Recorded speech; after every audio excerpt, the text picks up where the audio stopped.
some of these people that are in office that are making decisions based on the future. And it's just like, it's so corrupt. The system is so broke when I look at this, and you just want to scream like, enough's a fucking enough.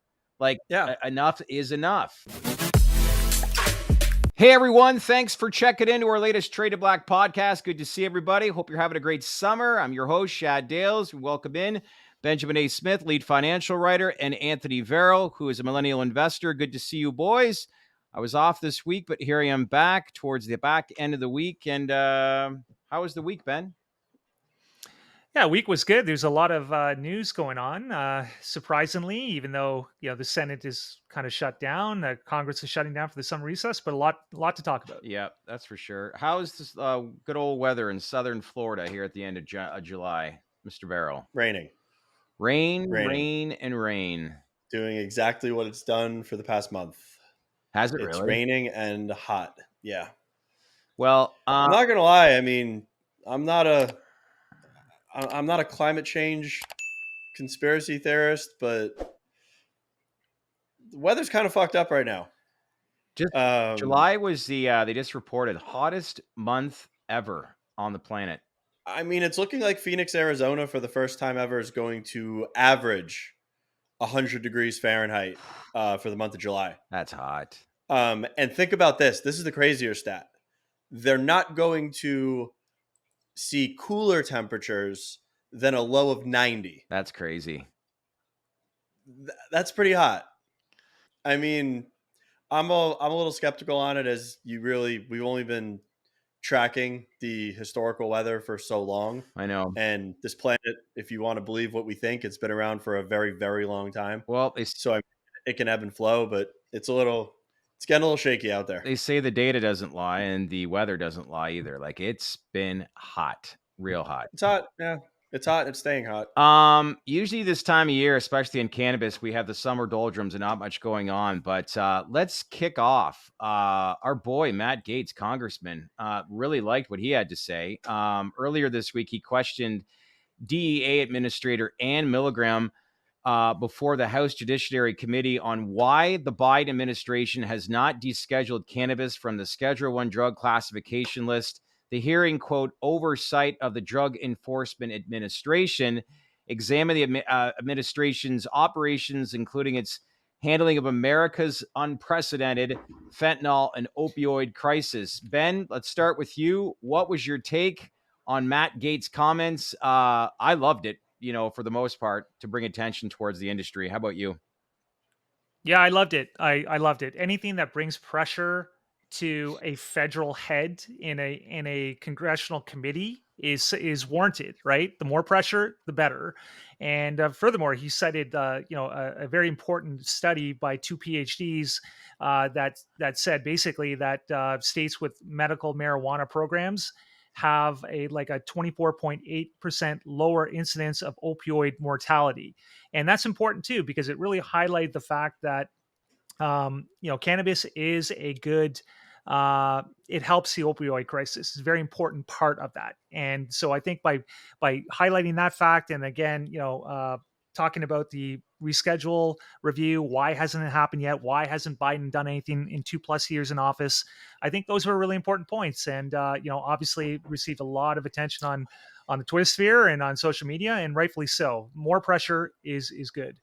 Good Twitter space we had earlier this week, too, with Don Murphy, lobbyist, Anthony. And we brought this up, too. But maybe share some of the big takeaways with our audience as to what we heard from Don Murphy pertaining to that spaces. Yeah, I mean, it was great. I mean, I was, to be honest, not very positive on SAFE with the politicians going into recess and just everything that we've seen, the mud that's being slung at someone like Sherrod Brown, and looking at the potential political theater that's taking place between Daines and Brown. There's just like headline after headline after headline that you could really read the tea leaves and think that they're detrimental to SAFE, that SAFE could potentially be caught in the crossfires of some of this stuff. But to be honest, I'm pretty positive. I think that there's a lot of once you actually can see how the sausage is being made, like what Don actually has the ability to do on a daily basis, and he's really boots on the ground in Washington. I mean, there's progress being done. There's conversations being had. There is headway and it looks like we could potentially get something done in the fall.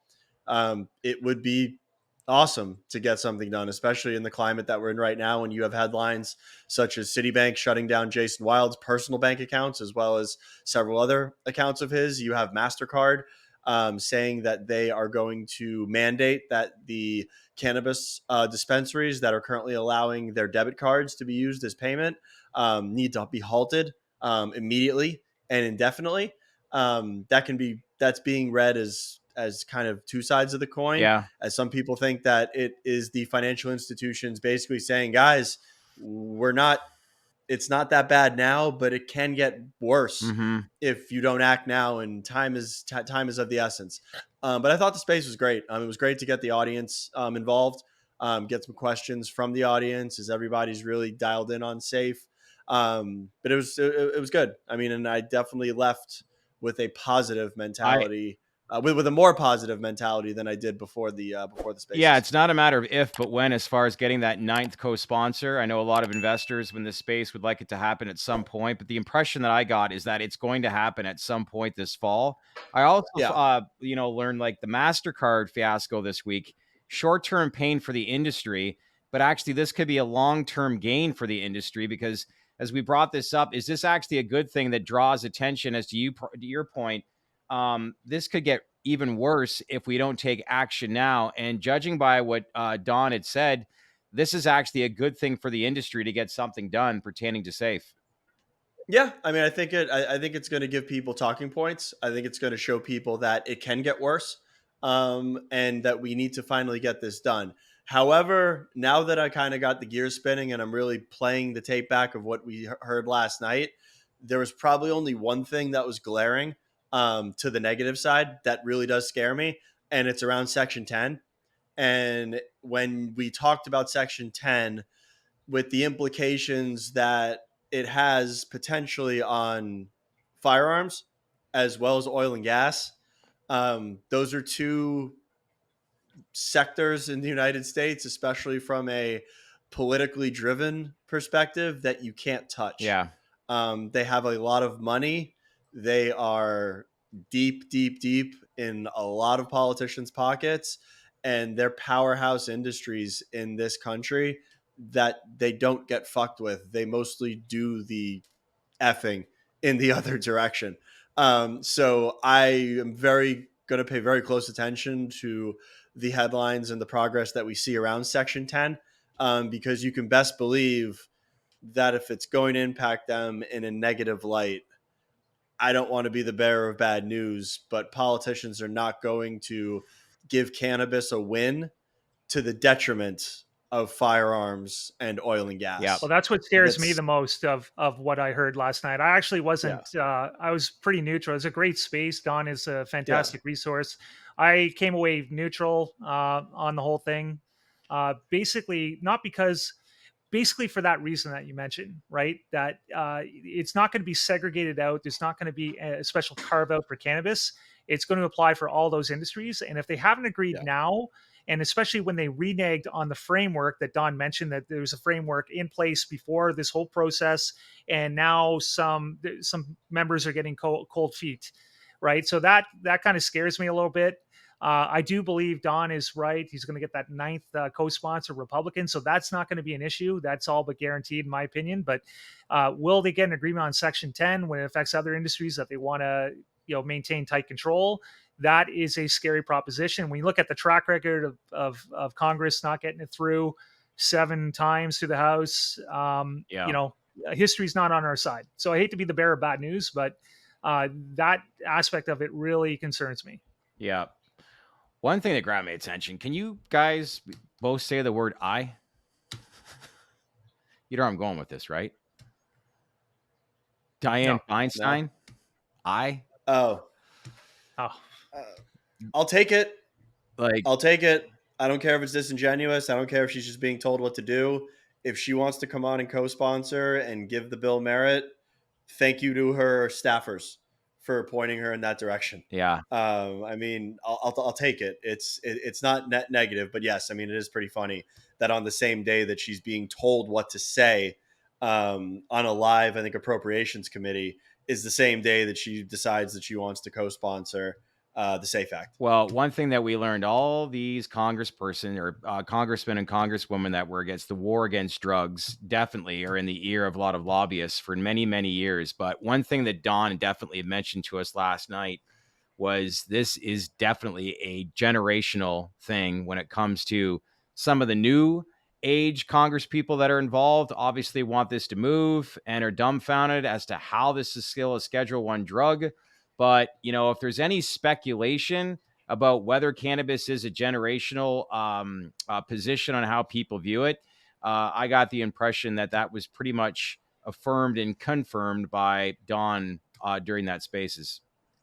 Yeah, I thought it was interesting too, especially the point where he said he was speaking that how about the vested interest that some Yeah. members had, and he was talking about how if you're a Chuck Schumer or if you're like one of the older politicians and you've been voting against cannabis legislation for 20 years, 30 years, 40 years, you are vested in the process, Yeah. right? It's not easy just to, start voting the other way one day or just changing your opinion on that, right? You've had that opinion, you voted against such legislation, you voted against, for narcotics control, and it's just hard to change that position when that's sort of ingrained in you. But the newer generation of politicians, they're not vested in the war on drugs. They Yeah. didn't haven't voted on policy measures that have been that way, right? So they're very neutral. They're very open to the process. So as Congress turns over time, I think you're going to see even more support for the issue, and that's why it's inevitable that cannabis will be probably descheduled over time. It's just a matter of when. You'll just get that turnover, and more fresher faces will be there, and they'll support those type of policies. Yeah. Yeah, I mean, there was a lot. There was a lot I wanted to say last night on the space when we were talking about that. But I mean, at the same time, I kind of didn't want to hijack the space. But I mean, I think it really boils down to a lot of these older politicians. They don't want to admit they're wrong. They're people that don't like admitting they were wrong. Yeah. And if you really want to call a spade, I mean, the war on drugs and the war on cannabis in this country was institutionalized racism. I mean, you got to call it how it is. Don said it himself. Cannabis charges ruin people's lives. Cannabis charges lead to incarceration. Who is the highest demographic of people that are getting incarcerated for cannabis? Not only because of the usage rate, but also because of the density of police in Correct. those neighborhoods. I got that. It's African Americans. Yeah. It's minorities. I mean, the war on drugs was about as racially motivated as it could be. If you really want to go back and call a spade a spade. I mean, I don't even want to get into the crack epidemic, which, I mean, you can trace back to potentially the CIA, FBI, and Washington as causing that. But yes, cannabis was racially driven. It was racially driven by people like Joe Biden, Diane Feinstein, and the geriatric sect of the U.S. government currently. And if it's one thing that I've noticed over my short time on this earth is those kind of people, they don't admit they're wrong. I know. Ever. I know. They'd rather die. They'd rather die. Look at Mitch McConnell on that podium this week. Like, Mitch McConnell's a vile human being. I mean, as bad as I feel for him, just because his body is now starting to go, like, Mitch McConnell is a vile human being. If he would have dropped dead on that podium, I wouldn't have cared one iota. And here come the comments. To be completely honest, I mean, he's a war hawk. He's just, yeah, I don't even want to get started on Mitch. Yeah. But at the same time, like, these old politicians, as much as I want to blame them for refusing to go, if the majority of politicians that are currently on the Hill and in Washington wanted to change the system, they would. Yeah. And they could. I know. Those politicians are playing the game in the system that's put in front of them. It's the same thing it's the same argument when people start arguing about the rich taking advantage of the tax system. Like, it's a system that you built and put in front of them. It is their fault. It's beyond frustrating when I see clips of, some of these people that are in office that are making decisions based on the future. And it's just like, it's so corrupt. The system is so broke when I look at this, and you just want to scream, like, enough's a fucking enough. Like, enough is enough. And it's just like, everybody knows the truth. It's pretty much unfolded right in front of us. I don't blame Feinstein. I don't blame Biden. I don't blame any of them Like, yes, they are long past their welcome, but they are exploiting a system that that Washington built. Like, Washington can change what's going on. Ben, what's your take? I know, They choose not to. yeah, I know that you follow a lot of the political game closely too, Ben. Yeah, I mean, it's been like that for a long time. So I don't really have anything to add. I mean, you have the older generation, like I said, who's voted, invested a certain way, and they grew up in different times, right? So it's expected that drugs were, cannabis was bad in the '60s and '70s growing up. So that's what they were taught, and that's what they sort of perpetrate on a policy level, and they're on the way they vote, and they're vested in have a vested interest in the game, and that's the way Yeah. they're going to stay. The newer congressional members don't have that. I think we can all see that cannabis being Schedule 1 is completely ridiculous, and it has no business being there. It Yeah. actually has medicinal benefits. Matt Gaetz cited that report that I just talked about. So Yeah. uh, it has no right being there. It's just going to take turnover in the Congress to eventually get this through, and it's just going to take time. ETA is your guess as good as mine. Yeah. Yeah, I mean, I was absolutely floored by Matt Gaetz. I didn't believe what I was seeing the first time around in that video. It's great to see. Great to see. To I say mean, the it least. was it was yeah, it was like, I don't know what's more surprising this week, that they're basically admitting that non-biological aliens, if you want to call them, have been recovered by the U.S. government, or Matt Gaetz is friends of the cannabis industry. Right. One of the two. I don't know what's more surprising. Seems normal in But 2023. I mean, I'd love for Matt Gaetz to get behind the adult use movement in the state of Florida if he Yeah. really wants to be, if he really wants to talk the talk. Get that push through. Mm-hmm.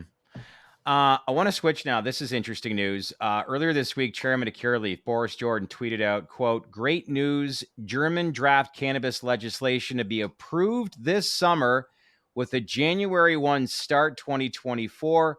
A medical market 4 times the size of Florida, which is estimated at $3 billion, a $12 billion opportunity. Best news, removed from narcotics list and allowance of consumption, quote, end quote, social clubs." Hello, this is big to say the least, don't you think, Ben? Yeah, I think it's big, especially the part about removed from narcotics lists. So if they actually do this, to me, that's going to be big news, because obviously you have Germany, which is one of the largest country in Europe by GDP.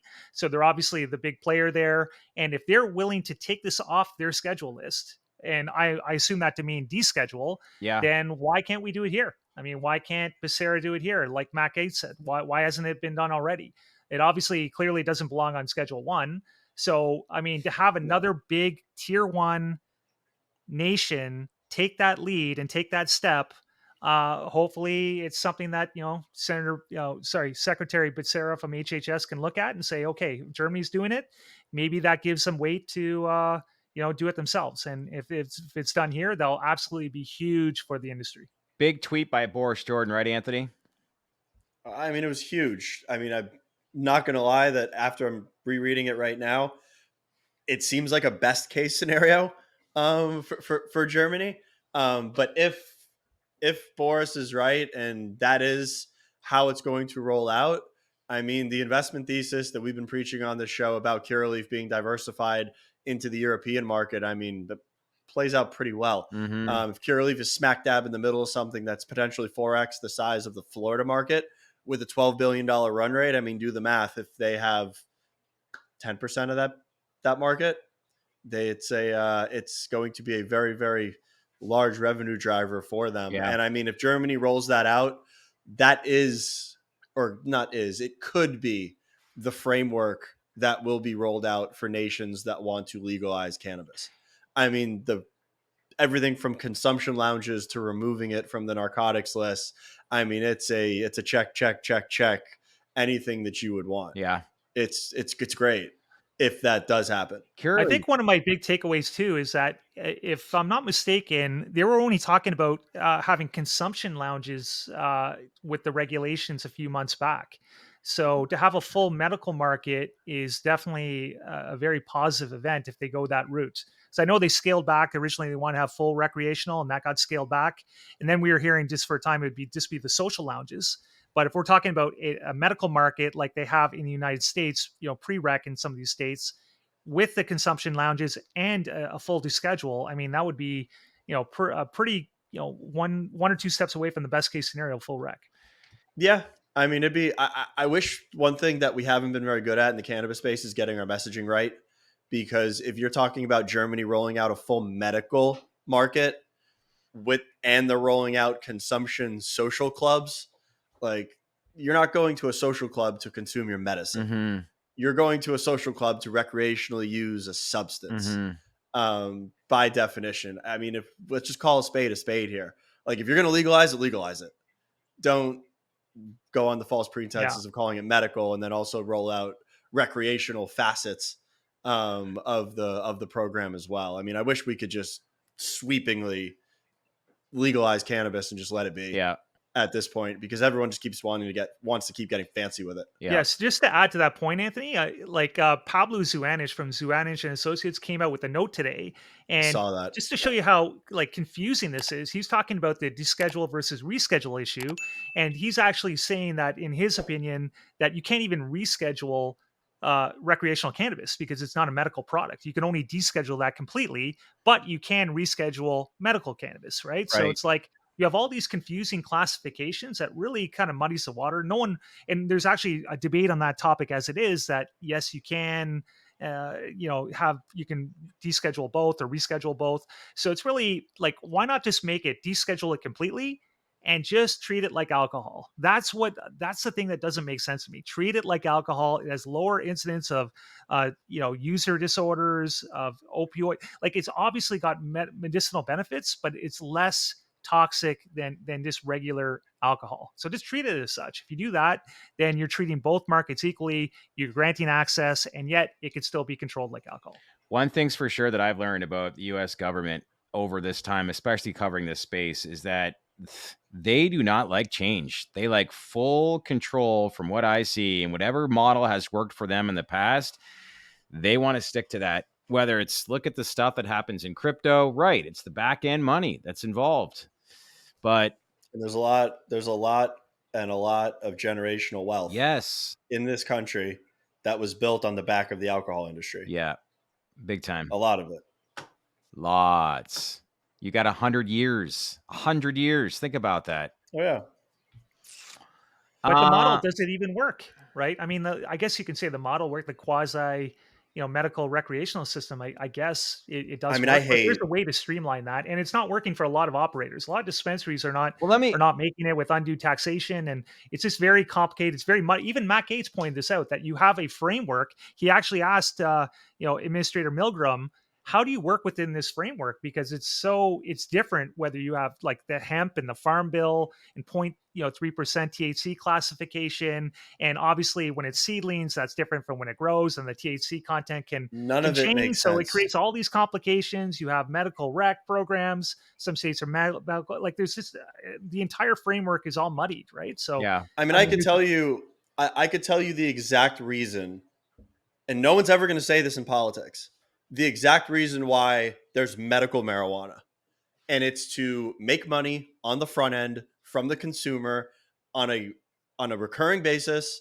and just deem it medical. Because if it was recreational, I wouldn't have to pay $300 for the right to go get my cannabis. That's it. They're making more money from it. They lobbied for it. The government's voted for it. And then getting these patients into these programs is generating more money on the front end and more tax dollars. I mean, I literally walked into an office, sat down with a doctor. He said, do you have a pulse? 30 seconds later, he goes, check, sign off. All they cared about is that I paid my $295 to get that $295 to get that card. And then I could go to the dispensary right from there. Right. It was instant. Right. All they cared about was getting the fee. Yeah. You bring up that good point too. It's like, it's a joke. Like you can it's a well-known fact pretty much anywhere that you can just go in and get a medical card very easily, right? I mean, it's not even, it's not really. So I don't mean to cut you off, Ben, but how ridiculous it is. the offices that you go in Florida, this is what they do. I don't know what they do in other states, but the offices that you go into, Miracle Leaf or one of these chains that give out the medical marijuana cards, they sell Delta 8 and Delta 9 THC in the offices. Do they really? Yeah. That is completely psychoactive. They literally sell Delta 8 and Delta, the Ric Flair, not Ric Flair, the Mike Tyson ear gummies. They're sold in every single Miracle Leaf office in South Florida. So you can even you can get your legal your cannabis that has active THC in it that you don't even need a card for at the same place that you're getting your medical card from. Doesn't surprise me.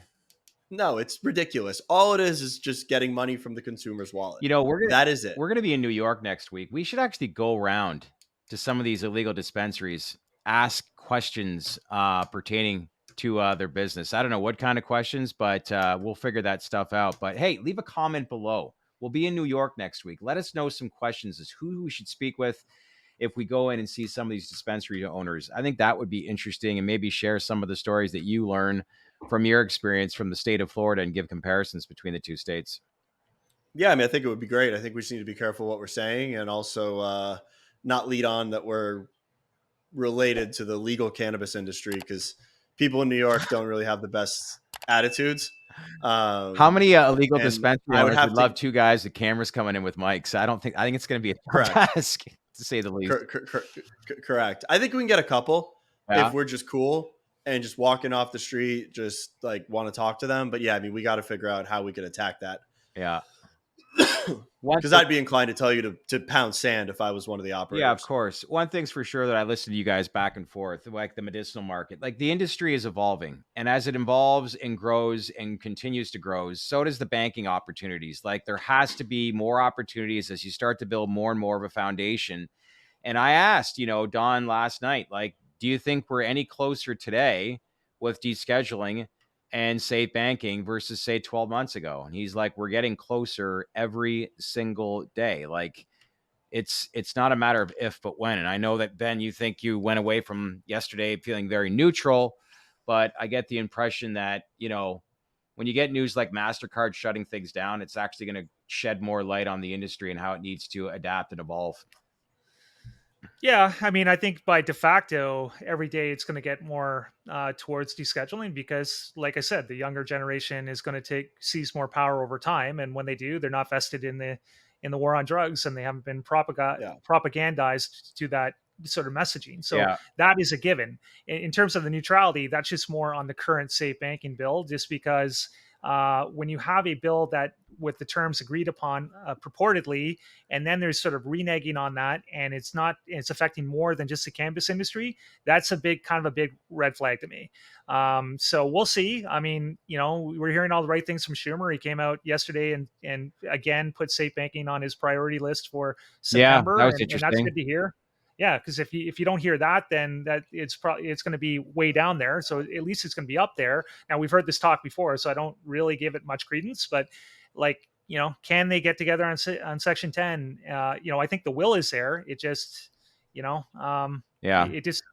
it's hard for me to hear that when there's a reneging on a agreed upon bill. All right, gents, good convo. Quiet week for psychedelics as we inch closer to these MAPS readouts, but. I was actually reading this week, and this actually surprised me. We released a podcast earlier this week with the CEO of Awaken Life Sciences, Anthony Tennyson. You guys feel the industry is undervalued right now? Because when I look at a company like Awaken, it's going into a phase 3 trial and a market cap of $8 million. Like, this is an institutional play, as you said before, Anthony, but right now there still has to be data. There still has to be, obviously, a pipeline of trials that are taking place. But have we seen the right correction with this industry, or do you feel like a lot of these companies are undervalued right now? I don't want to use the word undervalued, as I don't know if you really could make a sound argument to them being undervalued. I think they're underappreciated. And I think that they are underappreciated from an attention perspective. I don't think that enough people are paying attention as to what's going on in the businesses. But I mean, when you look at Awaken, I mean, that phase 3 is going to take 4 years. Yeah. So we're looking at 2027 from an investment perspective. If I'm going to put $25,000 in the company today, is it a good use of capital to put that there and then essentially wait 4 years? Like, what's my opportunity cost on the potential Yep. appreciation on that capital? That's at least how I look at investments. Not that being said, I'm not saying that it doesn't deserve merit, because I mean, there could be a very huge risk reward there. That 25,000 could also turn into 250,000 down the road, and then yes, that would have been a sound investment, or Right. it could hit 50x. I mean, you never know. But I don't really want to call these companies undervalued. I mean, you look at Atai, you look at Compass, you look at GR Research. I mean, their valuations in the hundreds and hundreds of millions of dollars. They're conducting what we think are paradigm changing trials for conditions that we all on this podcast and a lot of the people in our network wholeheartedly think need to be changed. They're driving change that needs to happen. But we don't really know the value of that right now. Yeah. I Yeah. mean, we truly don't know Fair the enough. value of what these are. I think we know comparables, which, I mean, I'm going to sound like a broken record here, but the only comp that I can truly use in my experience is GW Pharma. GW Pharma with Epidiolex created a lot of value for investors, tons of it, in their acquisition to Jazz. It made a lot of people a lot of money. Yep. I think that those gains are going to be. I do think that those gains are going to be made in this sector.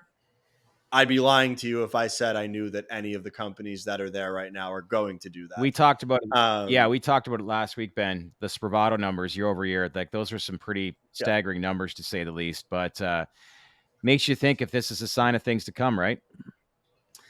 It does. And just to add to that conversation, if we look at the empirical data, because we tweeted out on this, and we looked at a study that was based in 2022, and it looked at how much biopharma companies of all types, oncology, gastronomy, and all these types of different conditions, how much they were required for in different phases of their trials. So we looked at preclinical, phase 1, 2, and 3, and if you look at the psychedelic companies in phase 3 right now, like Compass, for example, it is valued at 6 times less than what the average company from all these different subsects of biopharma went for and were acquired for. That's So interesting.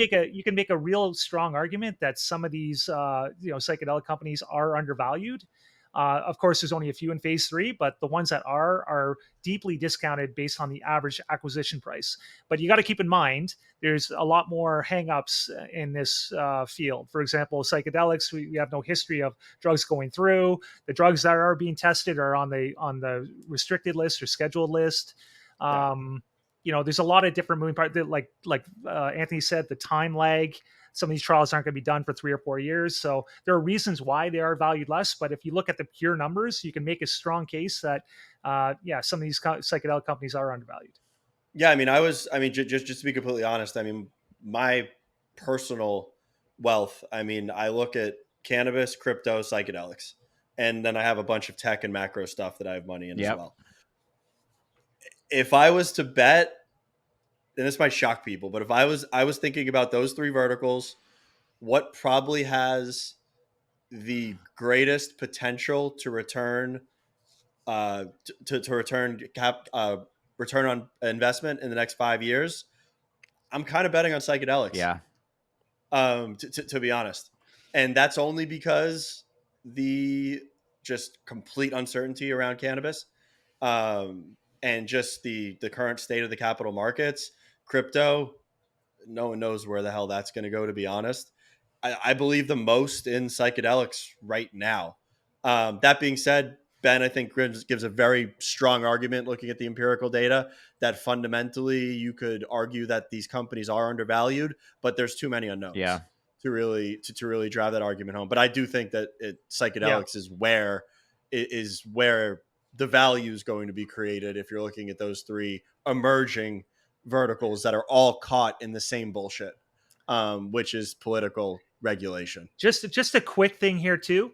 I noticed that even a company like Numinous, in which I do hold stock, and I know we are shareholders here, so fully disclosed, it is valued at about a $57 million market cap it is valued at less than what the average biopharma preclinical company was acquired for Yeah. in that study. Now, of course, Numinus is not a drug developer, so it's definitely not apples to apples comparison. It's more of a healthcare pick and shovel play stock. So that is an important distinction. So it maybe shouldn't receive a drug developer valuation, but still, some of these companies that are really, really not, for lack of a better word, taken seriously at the moment. Yeah. I think we need to get a biotech analyst on to talk about this.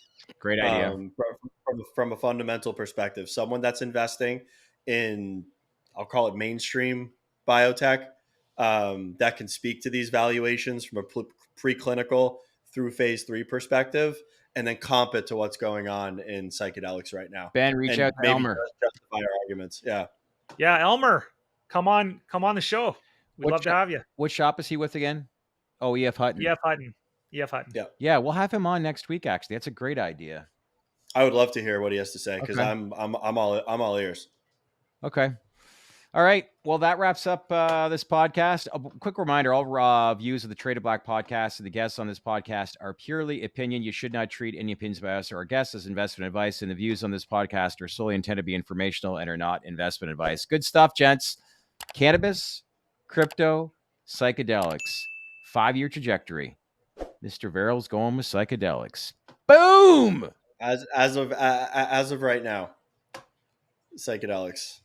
And that could change next podcast, right, buddy? And the Detroit Lions are going to win the Super Bowl. That's not happening. No, they could. I like their team. I was impressed. I mean, anybody. I was impressed too, but they had too many. Let's not get ahead of ourselves. 40-point losses. They're a playoff team, but if I had to pick any team, I honestly, I think it's going to be the Cincinnati Bengals. They'll win the Super Bowl. I was going to say San Francisco 49ers. Cincinnati, San Francisco. They played a few times. Go ahead. You did see Joe Burrow got carted off last night, right?